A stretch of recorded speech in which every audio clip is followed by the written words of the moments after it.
Hello అందరికీ ఎలా ఉన్నారు? ఇవాళ నేను ఒక మంచి రెసిపీ తోటి మళ్ళీ మీ ముందుకు వచ్చేసాను. ఇన్ని పొంగల్లో వేసుకుని తినొచ్చు, రైస్లో వేసుకుని తినొచ్చు, ఎలాగైనా తినొచ్చు. కానీ టేస్ట్ మాత్రం అదిరిపోతుంది. ఏంటో గెస్ చేశారా? అదేనండి, పచ్చి పులుసు. ఇది ఆంధ్రాలో ఫేమస్ డిష్ ఇది. చాలా చాలా టేస్టీగా ఉంటుంది. తినే కొద్దీ తినాలనిపిస్తుంది అన్నం. సో ప్రాసెస్ స్టార్ట్ చేసేద్దాం, వచ్చేయండి. ముందుగా దీనికి కావాల్సినవి నేను 3 వంకాయలు తీసుకున్నాను. తెల్ల వంకాయలు తీసుకోండి. నల్ల వంకాయల కన్నా తెల్ల వంకాయలతో పచ్చిపులుసు చాలా బాగుంటుంది. ఇక్కడ నేను 3 తెల్ల వంకాయలు తీసుకున్నాను. అలాగే ఒక టమాటా తీసుకున్నాను, పచ్చిమిర్చి కూడా తీసుకున్నాను.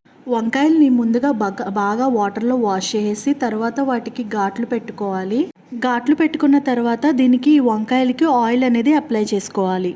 ఆయిల్ అనేది బాగా ప్రతి వంకాయకి కూడా బాగా పట్టేలాగా అప్లై చేసుకోవాలి. ఆయిల్ అనేది అప్లై చేసుకున్న తర్వాత గ్యాస్ ఆన్ చేసుకుని దాని మీద నేను ఫుల్కా కాల్చేది ఉంటుంది కదా, దాని మెస్ పెట్టాను. అక్కడ గ్యాస్ మీద పెట్టుకుని వంకాయల్ని, టమాటాని, పచ్చిమిర్చిని అన్నీ పెట్టుకుని సిమ్లో పెట్టుకుని బాగా కాలనివ్వాలి. ఈ పచ్చి పులుసులో వంకాయలు అనేవి మగ్గపెట్టేదానికన్నా ఇలా కాల్చితే గనక టేస్ట్ అనేది చాలా టేస్టీగా ఉంటుంది. సిమ్లో పెట్టుకుని వంకాయల్ని, పచ్చిమిర్చిని, టమాటాని అటు ఇటు తిప్పుతూ మంచిగా కలర్ వచ్చేంత వరకు కూడా బాగా కాల్చుకోవాలి. కాల్చుకున్న తర్వాత ఈ వంకాయల పైన ఉన్న ఈ స్కిన్ ఏదైతే ఉందో దాన్ని అంతటిని కూడా తీసేసుకోవాలి. నీట్గా వలిచేసుకోవాలన్నమాట. అంటే కాల్చినప్పుడు ఆ మాడి కింద వస్తుంది కదా, ఆ మాడంతా కూడా మనం ఈజీగా రిమూవ్ చేసేసుకోవచ్చు, తీసేసుకోవాలి.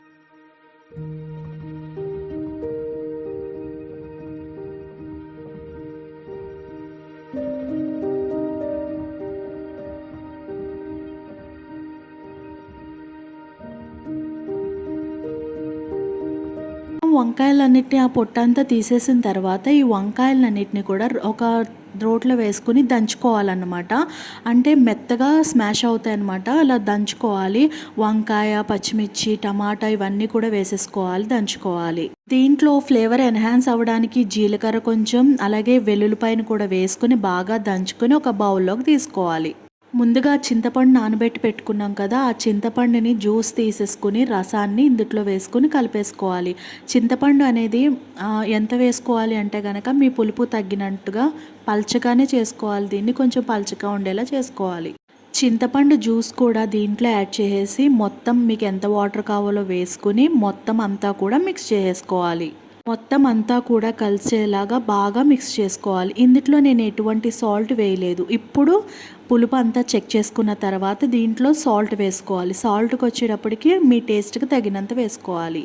నేను ఇక్కడ 1.5 స్పూన్ దాకా వేసుకున్నాను. సాల్ట్ అంతా సరిపోతుంది. అలాగే దీంట్లో టేస్ట్ కోసం మీరు బెల్లం కూడా వేసుకోవచ్చు. బెల్లం కూడా వేసుకుంటే బాగుంటుంది, లేదా పంచదార ఏదైనా. ఇప్పుడు ఈ పచ్చి పులుసుకి తాలింపు వేసుకుందాం. గ్యాస్ ఆన్ చేసుకుని ఒక బాణీ పెట్టుకుని ఆయిల్ వేసుకున్న తర్వాత దీంట్లో ఆవాలు, జీలకర్ర, కరివేపాకు, ఎండుమిర్చి ఇవన్నీ వేసుకుని బాగా ఫ్రై చేసుకోవాలి. లో ఫ్లేమ్లో పెట్టుకుని బాగా ఫ్రై చేసేసుకున్న తర్వాత దీంట్లో కరివేపాకు కూడా వేసుకోవాలి. వేసుకున్న తర్వాత ఫ్రై చేసుకుని ఈ తాలింపుని తీసుకెళ్ళి పచ్చి పులుసులో వేసేసుకుని ఒకసారి బాగా మిక్స్ చేసుకోవాలి.